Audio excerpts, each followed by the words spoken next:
Okay, foundations start right now. If you look off to the side, you'll see the foundations down in the hole. This is the rebar we've got tied down in here.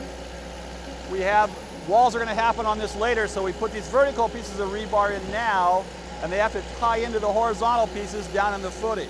The footing in this area is going to be 12 inches high and 24 inches thick.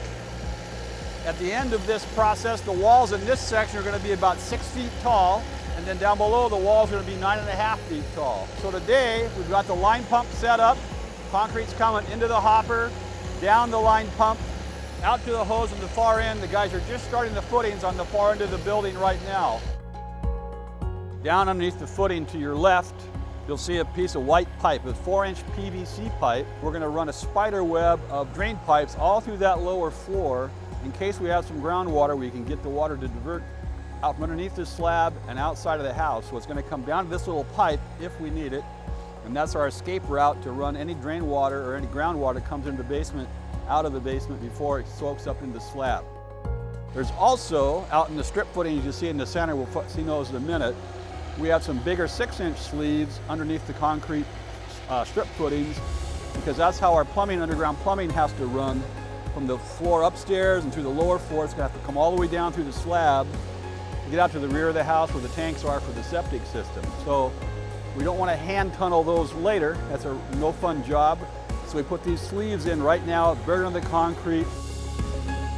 Now you hear all the discussions about point loads and load bearing walls in houses. We know that we have an extra post carrying the load of a beam right here in the center of the back deck. So we got a special grid system built right here for concrete. There'll be 12 inches of concrete. There's like 8 of these in this back wall. And these are to take the point loads of beams coming down with posts to support the weight of the house. When you hear about interior wall point loads, and that's always the discussion, oh, it's a load bearing wall, I can't take it out. Well, sure you can. You just need to have a beam in place to disperse the weight to the outside corners to the new point loads. So that's what these strip footings and these point loads are out on the main floor for. We'll show those to you later as we're starting to actually frame the house. You can see them today where the concrete's being poured into those locations to support the extra weight of the point loads that will come down from the upper floor, through the trusses, through the roof, through the exterior walls to these locations.